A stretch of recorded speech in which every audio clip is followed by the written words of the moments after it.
We have returned. This is the Ryan Show FM, and we're bringing a legend on tonight. Not just our usual legend, Mr. Cheeks of the Lost Boys, co-host of the show, but we have one of the great child sensations of our time and an adult sensation as well.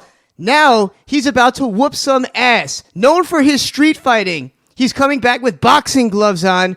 We've got Aaron Carter, pop star, in the building tonight. Aaron, we got to give it up for you. Round of applause. Welcome to the show. What's up, legend? What's up, fellas? How are you?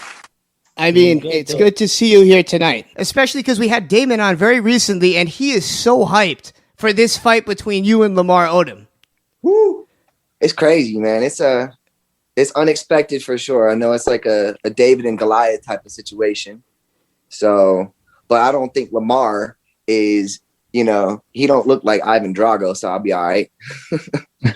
I mean, he's been through it. It's not like he don't look like Ivan Drago, though. It's like Rocky versus Ivan Drago. So that's how you feel right now? Do you feel like there's going to be a huge upset? Because, I mean, I'm sure you're seeing, like, people leaving nasty comments saying, oh, there's no way that this is possibly going to be a fair match.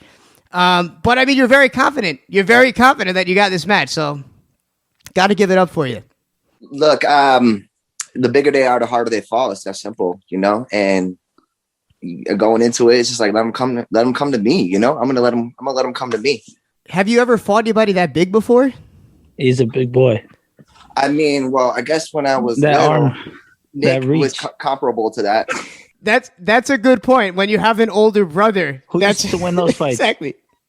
He won all of them because I feel like if I would have put my hands on him, probably wouldn't have been good. So maybe, well, is that a possible celebrity boxing match waiting to happen? With my brother? Nah, he's man.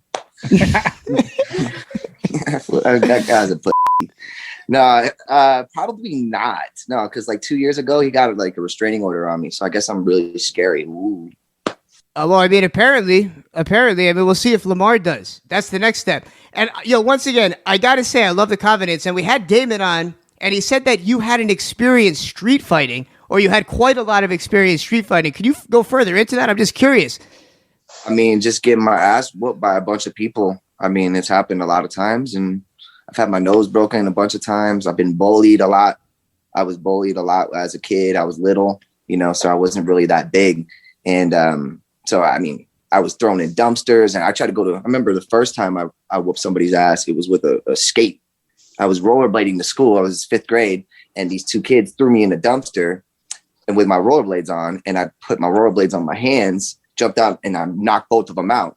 And then like 15 years later, I find out that one of the kids that I knocked out was my sister-in-law's sister's boyfriend. Did he remember that? My brother's wife's sister's boyfriend. Yeah, that must have been awkward. Yeah. I looked down. Was he still pissed? Yeah, they're always still pissed. Yeah. Oh, man. So how soon after was it that you became a superstar? I mean, why would you bully? It's not the smartest person to bully, Aaron Carter.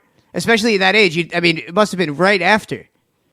Actually, well, so 5th grade was like Aaron's Party. So that was like my second album. So, yeah, I mean, I was actually out of school, and then my mom and dad put me back in because I was like, I want to go to normal school for a little bit.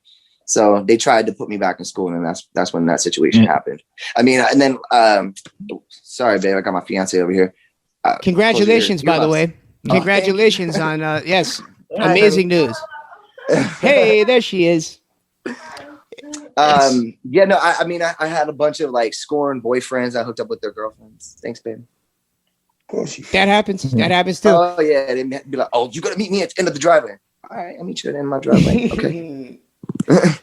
So, dude, I gotta say, you seem to be in great spirits, and you seem to be recovering. And it's not easy just to be a child star. Obviously, right? It's like you just hear all these stories, you hear all these crazy rumors and everything else.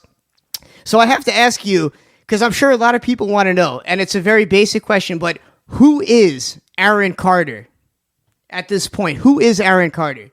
I mean, Aaron Carter today. I hate referring to it's the guy that beat Shaq. I'm gonna be a husband, and I'm gonna be a dad. So you saying that if she's not in the room? No. I like that. I say when she's out in the room too. No, for real though. That's who I'm gonna be now. It's like I'm gonna be, you know, a father. I'm gonna be a great husband, you know, and a provider. That's who Aaron Carter is today, and somebody who was able to take himself from, let's see, I don't even know. Let's see, from that album, from Aaron's Party. That was just my second album. Nice. First Classic. album, second album. And then to be able to come back and do this, 75 million streams, and produce my own album called Love. Damn. 17 years later, without even touching music. That's who I really am. That's what I love. It's like, I'm a music producer, and my whole album, my Love album, I co-produced the whole record. I co-wrote the whole thing, and it was my vision. And I funded the whole project and believed in myself when all the labels have given up on me, and it got on Spotify and Spotify viral charts and top 50. And then boom, every record label was like, "Hey, Aaron, how's it going, man?" See that? Yeah. And I'm like, "Oh, all you." And now it's like, too late. Now you're independent. So, and dude, I got signed to Sony. No, I got signed. Oh, so you are signed to Sony. Okay. Mm-hmm. Okay. Yeah, so I was signed with Sony with this project. So, but now I got away from them and I'm going in my independent route. But to be honest with you, like, music is fucking trash right now. It's terrible. So I kind of just want to see what's going to happen and see when that curve happens. You know how we had like the 90s and then that grunge, and then it turned into like EDM, because dance music was kind of corny in the 90s. And then now it's becoming something different. So I'm just waiting to see how our industry evolves, because I'm not desperate. I mean, look, I waited for, you know, what was it, like 15 years, I think it was. Yeah, 15 years. So 15 up until 30, so 15 years to release a project, you know. Wow. And I wasn't ready. I was like, nah, I'm not ready. What was it that made you ready to release a project after 15 years? I mean, the caliber of music that I was making. Like, it couldn't be shit, man. I couldn't do anything that was shit. And I did a lot of shit. Like, I did a lot of dumb music, and I recorded a lot of music. But the thing that I think made me like special in this whole situation is, regardless of music that I was doing, it wasn't a full embodied project. So I didn't even want to release it. I was like, no, I can't do this. I cannot release just some dumbass song for no reason. So that's kind of how I looked at that situation. So. And that's not all you have going on. I mean, I just saw recently, I was doing a little research. I saw the No Jumper interview that happened, I believe, just last week, or was released just last week. And you are making a killing right now on OnlyFans.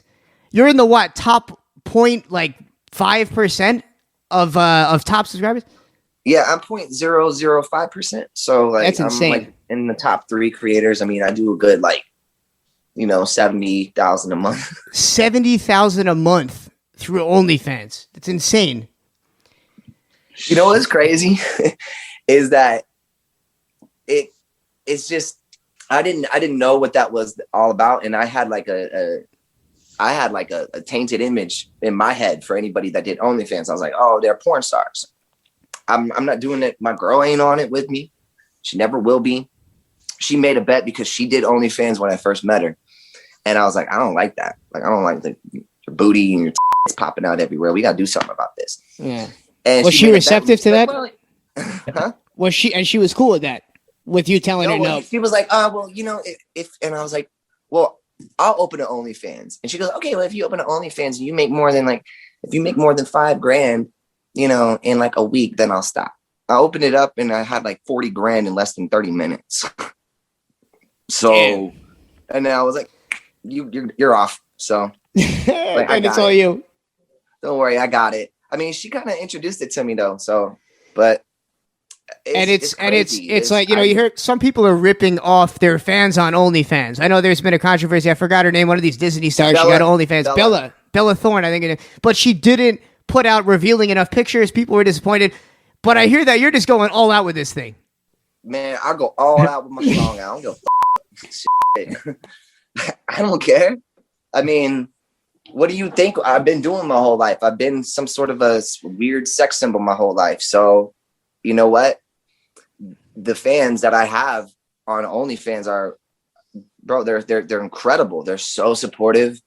And yes, whatever. I mean, I don't do anything. I do everything solo, like I said. Yeah. I don't do any like actually like porn stuff. So it's just kind of just like OnlyFans model, I guess you could say. But yeah, I don't know. It's crazy. I didn't expect it to be like it was. So, but the thing is before I even touched OnlyFans, I started getting into real estate. So about 2.5 years ago, I bought my first home ever. Surprisingly, right? My first. Yeah, you'd think that would have been something. Yeah. First home ever. I had. Were you just renting before that?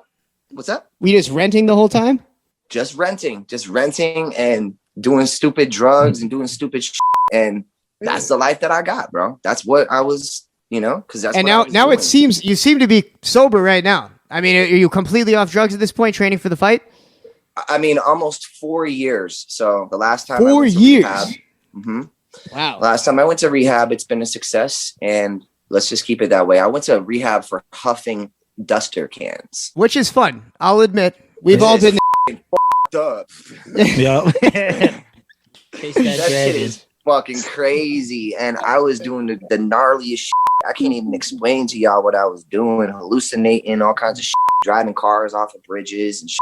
Yo, it especially when it's with like a cocktail of other things. I remember being a kid at Starbucks. I used to work at Starbucks when I was a kid, and I'd take the whipped cream cans and I'd blast them full of the CO2. That's nothing compared to this shit. This shit is horrible. This shit is like it's not like a whip it. It's different. It's like I don't know. I don't even know how to explain it. But we don't want to. But like, look, I mean, almost 4 years, coming up 4 years. I'm from Owl House in Malibu, and that's where I went to rehab for over 3 months. And actually, that place burnt down in the Malibu fire, so it's kind of sucks. But I mean, they cured me. They helped me figure it out that yes, I am an addict. I'll always have those behaviors, but my life now is a testament to me not doing any of those things. My weight, me owning my own home, me owning all my cars, being able to take care of my little fur babies over there. Like that, these are all certain. I know it's kind of like it's normalcy. Okay. I have never had any normalcy in my life. As far as I can remember going back, I was always working and always trying to put on a show for somebody. So yeah, get this. I did take that route of the typical, child star that fucks up his whole life. But it was the access to like turn up, being a child. Beyond turning up, it's just everybody like what comes with fame is just attention and nonstop people looking in and lambasting you and leaving nasty comments, and you're just a kid. I mean, dude, no one can blame you. No one can blame you for any type of downfall that you had when you were exposed to all that at 10 years old. So yeah, I started in 1997. I was born in 87. So, it was crazy. Yes. And there was a lot of access to a lot of bad things, but that's because my surrounding was all adults, bro. Yeah. And are those rumors true? Because it was never a kid around me. It was always adult. Working with adults. And that's one of the things. You hear all these rumors now about, we had Vitor Belfort on recently, MMA legend, and he was telling, Vitor was talking about how there's all these pedophiles in Hollywood and all this crazy stuff, and you hear all these rumors and all these child stars come out, but you were there firsthand. So, I mean, is there more to these rumors than just these speculations that people make on the internet? I mean, probably. That some of them, it's probably true. I mean, they try to call me a pedophile too. They call Michael Jackson a pedophile, but let me tell you something. I hung out with Michael. He was not a pedophile. Trust me when I tell you that. And you were there, at Neverland, weren't you having sleepovers with the whole nine? I only stayed one night with Michael at Michael's house, and I mean, I literally smoked weed with Michael. So that is pretty badass. That is pretty. Talking about a bucket list experience. Cheeks, have you ever smoked weed with MJ? What's that? I just out of curiosity, Cheeks, have you ever smoked with MJ? That's a crazy bucket list thing right there. Nah, I ain't never smoked no weed with Michael Jackson. That's crazy. But we lived. So here's the thing. So this is how it happened. MJ's probably smoking some fire too. I'm gonna break down the story. of how we smoked weed together. So it was his birthday party or whatever, and then he gave me the jacket right in front of Nick. And then Nick kind of got pissed off that he gave me the jacket and he left me there. Damn. So and he just left even me back there. then. Nick was out of that age bracket. Yeah, I don't even know what it was. But Michael's Neverland was in Santa Ynez. Well, my family used to live right next door to Michael.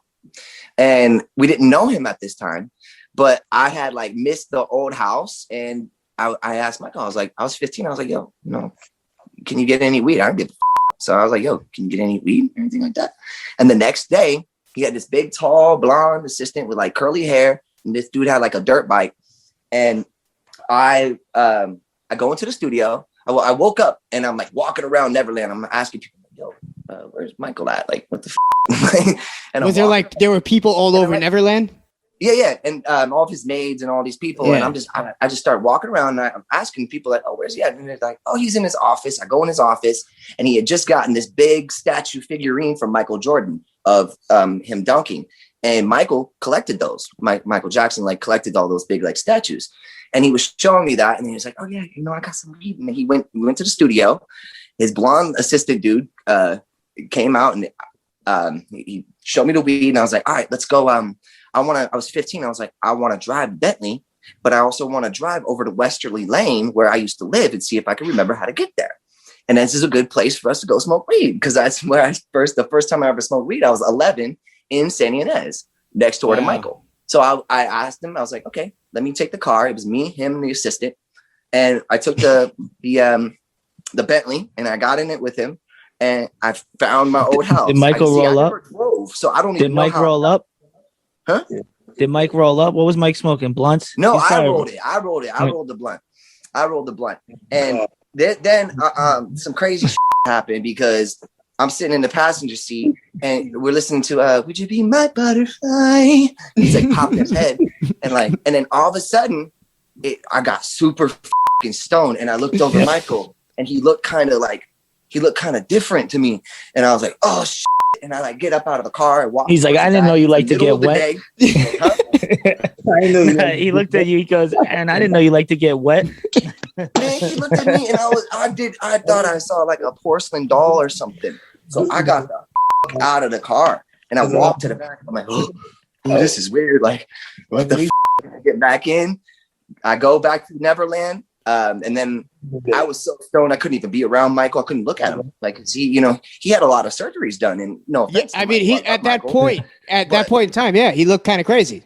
Yeah, but then it hit me because I wasn't thinking about it. I smoked, and sometimes you smoke and you get like a little insecure, you get anxiety, whatever. All that shit hit me at once, and I was like, "Oh, like I gotta get out this car!" Like, and he's like snapping his head, like popping, like listening to his own music. Wait a minute, I would have tried to make a moonwalk. He just Mike, let me get a moonwalk to me. He looked robotic. That is such a trip. That is an insane smoking story. Lord have mercy. Pretty dope. So, dude, Aaron, we're going to be seeing more of each other at this fight. And I have a feeling that we're going to get you back on this program because I already can tell we've got good chemistry. I'm a big fan. But that being said, before we leave off tonight, because unfortunately we have to cut this short. I know you're very, very busy. But is there anything that you'd like to say to Lamar Odom right now, if he's listening? Lamar, start doing sit-ups because when I go after that soft-ass body, the way that looks, it's going to put you on the ground just like Tyson Fury did to his opponent. So, and I'm going to be hanging my weight on you, and I'm going to be dragging your legs to the point where you can't even fucking stand. So you need to work that soft-ass body out because you already know that's all I can go for because I can't touch your head because I'll put you in a coma again. Oh, man. Oh, my God. I mean, look, that's why Damon likes working with you because no holding punches, literally. I don't give a f***. I'm not his friend. He's a fucking cheater. Ooh. Man. I'm not his friend. I'm not his friend. He's not my friend. Do I look like I'm his friend? No. I ain't your fucking friend. So this isn't even staged at all. Like, you legit want to beat the stage. I don't do stage shit. I'm not a phony ass motherfucker. If there's something staged, best believe I ain't fucking touch it. So there you have it. Trust me. Let me tell you guys. On my fucking dad right here. This motherfucker would fucking kill you. I don't know. I don't know if you got him. I don't know if you got him. You don't know if I got Lamar? Yeah, I don't know if you got him. I think the reach is I- going to be too much. Oh, you sound soft too. Nah, You sound soft Crazy, too. so- You want me to meet you in the ring next, bro? whatever. Huh? I said, you want me That to meet could you be in the the ring next? after You sound one. soft. That's the post fight. Yeah, that's the post fight. Hamptons Dave versus Bro, Aaron Carter. honestly though, like all I got is his body. His body's soft. So is that what you're planning on doing? Is just hitting body shots, body shots, body shots? I'm not telling you guys what my formula is going to be. So Fair enough. We'll leave that for them to watch. Order the But pay-per-view. Aaron Carter versus Lamar Odom. It's Hello. going down. And as you hear, it's not staged. It's not a joke. This is going to be a beatdown. We'll see who gives the beatdown, who gets the beatdown. But after this, Aaron, I'm going to be rooting for you. I know that Cheeks is a big Lamar Odom fan and friend. So I got to play devil's advocate here. Team no, I LO. respect. Look. When it comes down to it, it's all in good fun. You know what I'm saying? It's definitely all in good fun. So you're not trying. I can't wait to see it. Yeah, I can't wait to see it. And then if he get his revolt, all right. So Oh, my Lord. Aaron, it's been an honor to have you on here, and I'm looking forward to meeting you in real life very, very soon. And I noticed that you're private on Instagram. Should they still follow you, or are you trying to keep everybody away from that right now? I really don't give a about a follow, so don't care. Love don't that. follow me. Actually, unfollow me. Love that. Easily our most entertaining guest in a long time, the legend, Aaron Carter in studio. Aaron, it's been an honor. Good luck. Kick some ass, dude, and I'll be seeing you in a few weeks. Thank you for calling in, man. Hey, fellas, thank you for having me on, man. God bless you. I appreciate it, man. For real. Bless you, brother. Aaron Carter, living legend. He's going to be kicking some ass. I don't care what you say, Hamptons Dave. You're fucking next, dude. So you better watch what you say to him. Line them up. This is the Ryan Show FM. Aaron Carter in studio. Mr. Cheeks, Hamptons Dave. Marco Polo will be calling in soon, but until then, honky wonky. Take it away.